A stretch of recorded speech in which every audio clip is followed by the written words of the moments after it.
Oke, selamat pagi teman-teman semua. Salam bertemu kembali di video saya kali ini. Semoga teman-teman semua dalam keadaan yang baik-baik saja. Oke teman-teman, kali ini saya mau bahas seputaran fungsi alat-alat yang dipakai di peralatan-peralatan listrik. Jadi begini teman-teman, sebelum kita menjadi seorang teknisi atau seorang ahli dalam membaik-pulih atau memperbaiki peralatan listrik, ya tentu sekali yang paling pertama adalah kita harus memahami apa fungsi dari setiap barang yang berada di peralatan tersebut.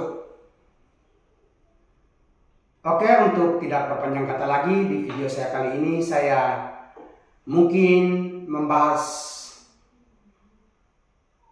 apa barang saja yang terdapat di dalam peralatan listrik, dan yang sekarang saya mau ceritakan ini atau mau berbagi sedikit pengalaman ini, bagaimana fungsi dari alat yang seperti di depan video ini teman, depan kamera ini teman.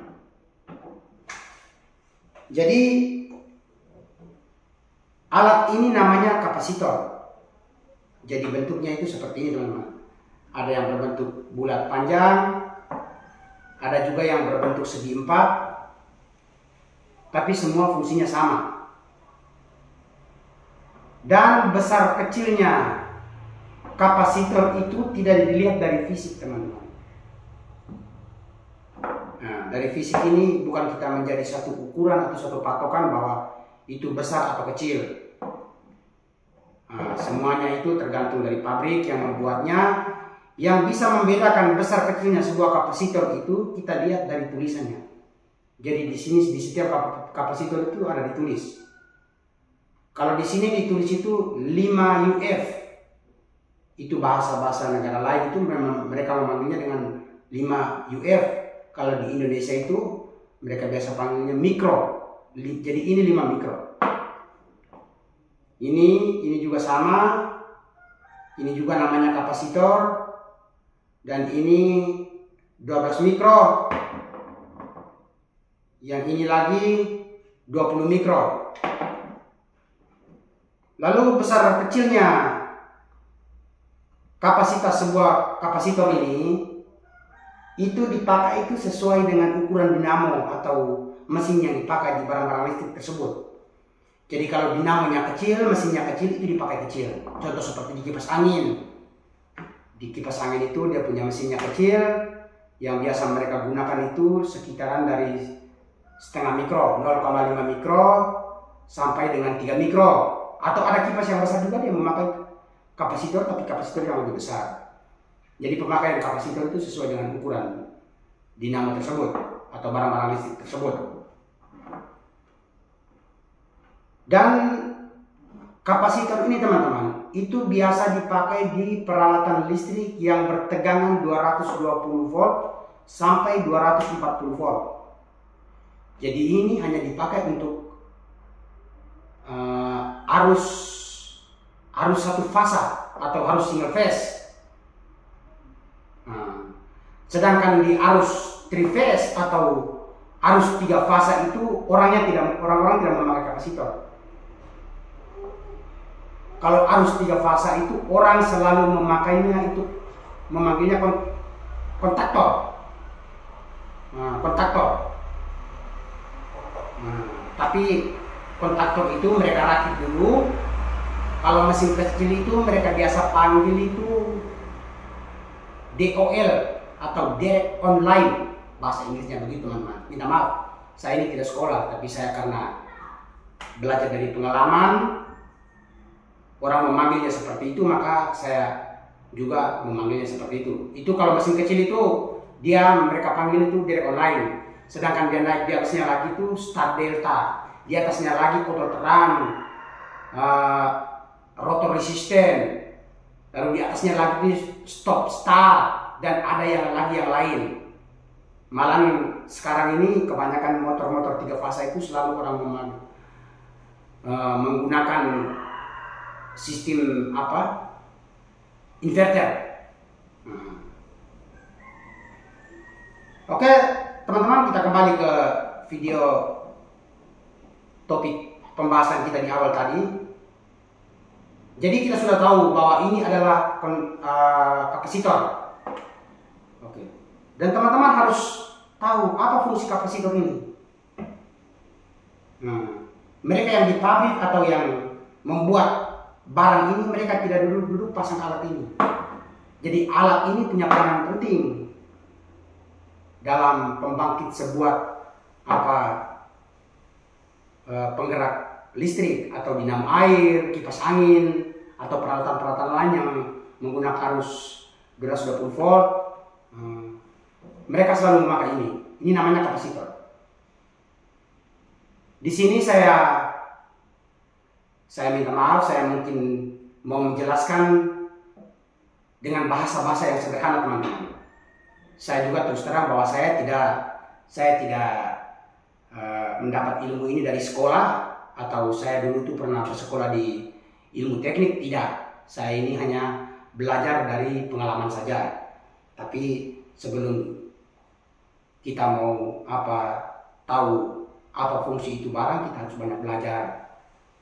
Kita belajar dengan teman-teman, dan ketika teman-teman kasih pelajaran itu kita bisa berpikir bahwa benar dia prosesnya yang punya bisa masuk di otak kita.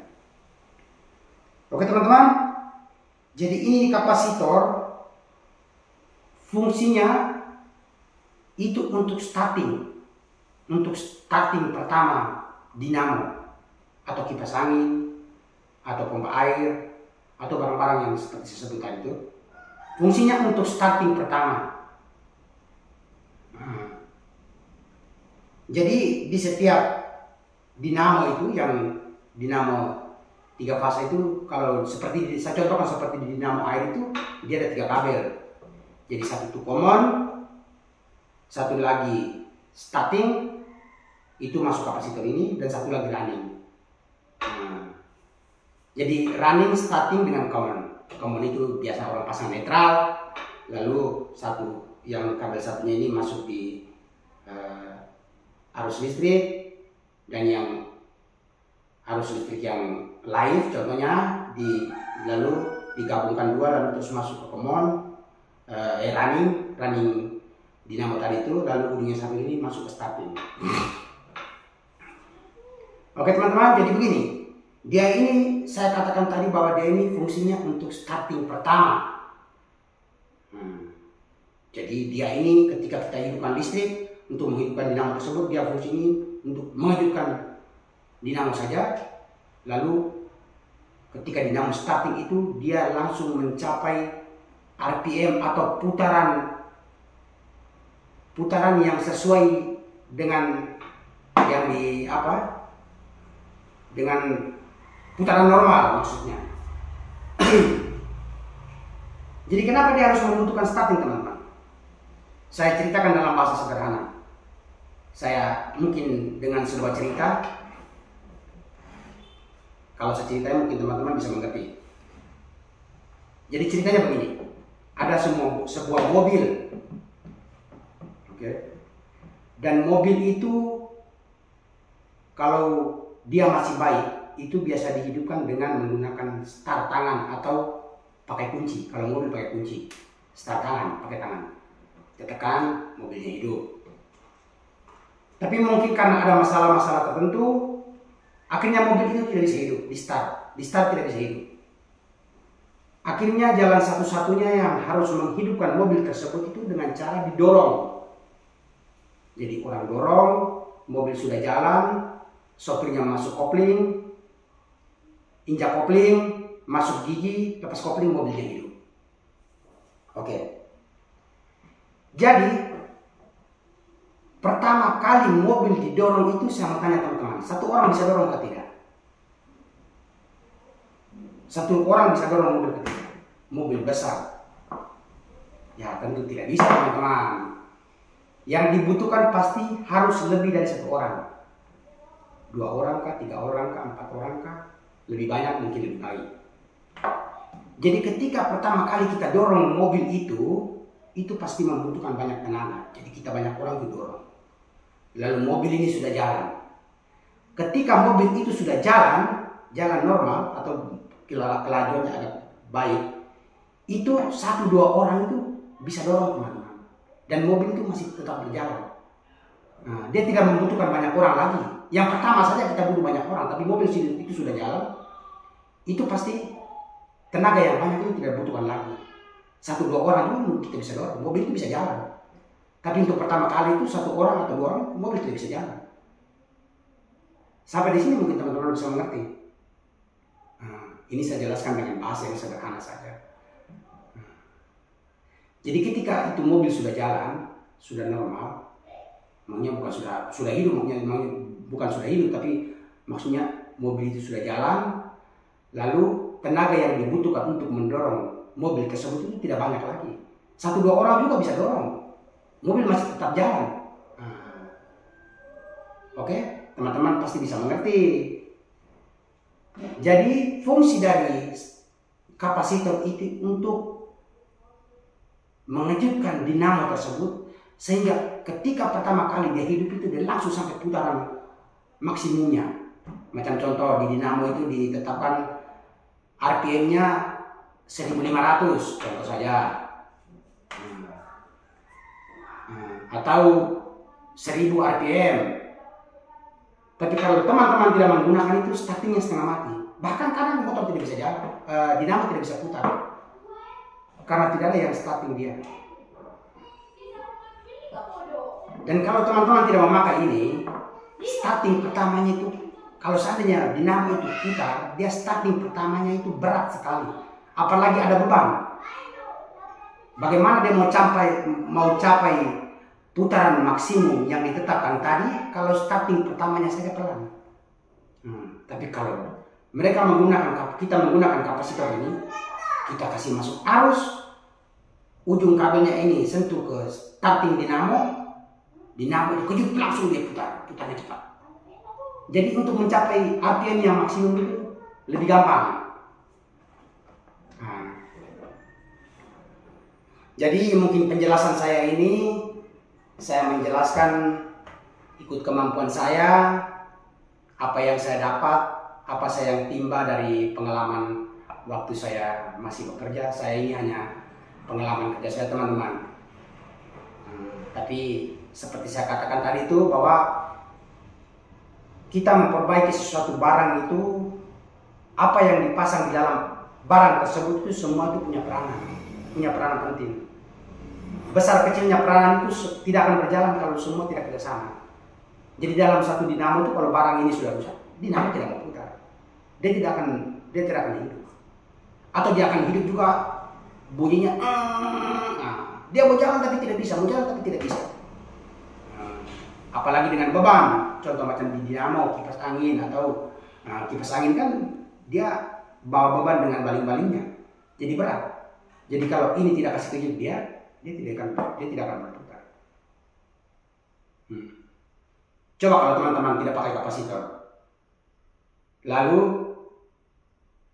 contoh dipakai di kipas, teman-teman cabut kapasitornya, kemudian cok, pasti kipas angin itu bunyi begitu, dia berbingung teman-teman. Tapi teman-teman coba putar pakai tangan di daun kipasnya atau di sapnya itu, putar akal dia 1 kali, tetap dia jalan. Jadi pembahasan kita kali ini tentang apa fungsi kapasitor itu, saya jelaskan dengan bahasa yang sederhana tadi. Teman-teman semua mungkin bisa mengerti. Kurang lebihnya saya mohon maaf. Semoga video ini bermanfaat untuk teman-teman semua. Dan di sini saya mau katakan begini teman-teman. Saya selalu katakan di video-video saya sebelumnya itu, saya tidak mengatakan bahwa saya punya pengalaman ini lebih pintar dari teman-teman yang lain. Semua orang itu punya pengalaman masing-masing, punya kelebihan masing-masing, punya cara masing-masing. Tapi semua tujuannya itu sama. Tujuannya untuk memperbaiki alat yang rusak tadi. Jadi mungkin cara Anda itu dengan begini-begini mungkin beda jauh sekali dengan saya, itu cara Anda. Dan saya itu sangat menghormati. Kita semua teknisi, kita harus saling menghormati. Dan saya tidak mau menjelekkan siapa-siapa. Saya mungkin cuma sharing pengalaman saya ini, mungkin teman-teman ada yang mungkin membutuhkan, kurang lebihnya. Dan teman-teman kalau kurang lebihnya saya mohon maaf. Dan sekiranya teman-teman merasa bahwa video saya ini bermanfaat untuk teman-teman dan juga orang lain, tolong bantu subscribe-nya, like, komen, dan share sebanyak-banyaknya. Mungkin ada teman-teman lain atau keluarga teman-teman yang mungkin membutuhkan hal ini. Dan pembahasan saya sekitar peralatan-peralatan listrik atau memperbaiki mesin cuci, kulkas, itu nanti saya akan bahas di video-video selanjutnya. Yang pertama, sedikit sebanyak kita harus tahu materi-materi apa atau fungsi-fungsi apa dari barang-barang yang dipasang di seputaran barang-barang listrik seperti kulkas, mesin cuci, dan sebagainya. Jadi teman-teman, sekian saja. Kurang lebihnya saya mohon maaf. Sekiranya ada kata-kata yang tidak berkenan di hati teman-teman, saya mohon maaf. Mari kita sama-sama saling berbagi pengalaman, berbagi ilmu, karena ilmu itu orang dapatnya melalui biaya yang cukup besar. Tapi kali ini saya membaginya dengan ikhlas. Ya, tergantung teman-teman, sekiranya ilmu ini bermanfaat bagi teman, ya silakan saja disimpan di hati. Dan kurang lebihnya saya mohon maaf. Terima kasih banyak. Salam sukses selalu. Salam hebat luar biasa. Terima kasih.